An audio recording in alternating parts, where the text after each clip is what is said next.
Hi, this is Phil Tenalia for The Matrix Goes to School, and I've entitled this video, Where is Your Compass Pointing?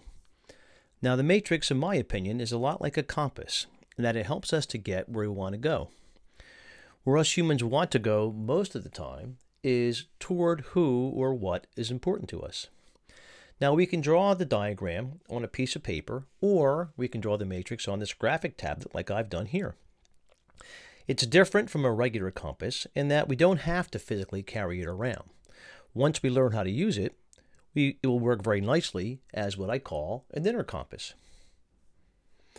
Now, the matrix points to what is going on outside of us, up here, our behaviors and our five senses, and also what's showing up on the inside of us, our thoughts, feelings, memories, and it also points to who and what is important to us, as well as uncomfortable experiences that might show up inside of us as we go about our business. Now, our inner compass then points to the lived experiences of our lives. It develops from our actions up here that we take in the world, and here's the world outside of us, and the experiences that we accumulate inside of us in the time that we spend on the planet. So we use both our actions and our experiences that we accumulate over time to make choices, which is what this me in the middle will do. Our inner compass tells us if we're on course or not, as long as we notice the consequences of our actions, which occur up here when we take an action either toward who or what's important, or we take an action to try to move away from uncomfortable stuff. We notice the consequences.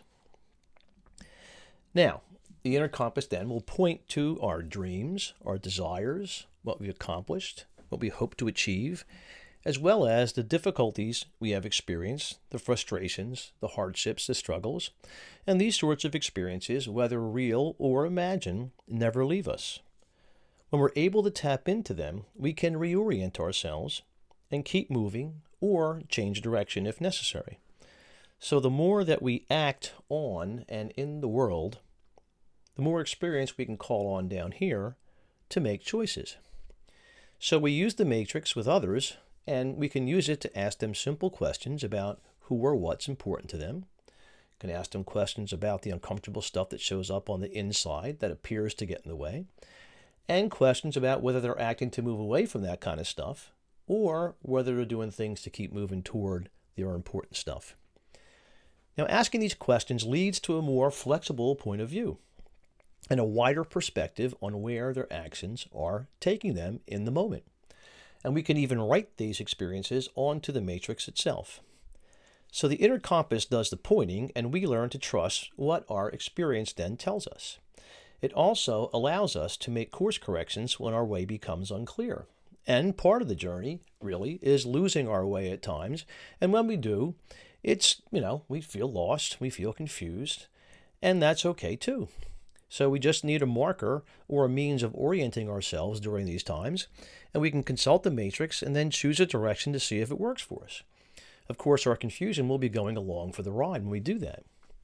So the matrix will always point us toward who and what's important to us.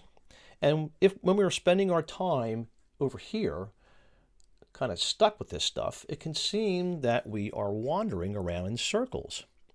And there's actually some research to support the fact that that's in fact what humans do when they're feeling lost and confused.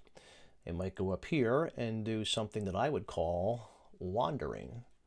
So I'm just going to put wandering up here, wandering around, and then we could do that, and that might work to make us feel a little lost and confused, at least initially, but it's still going to be showing up down here.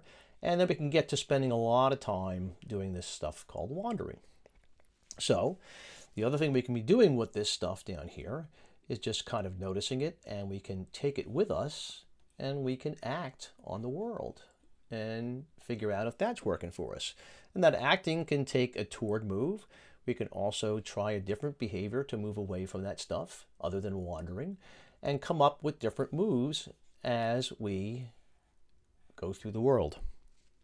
So when you're feeling lost or confused, you have an opportunity, when you have the matrix around, to slow down and consult your inner compass and notice what's going on inside of you and outside of you.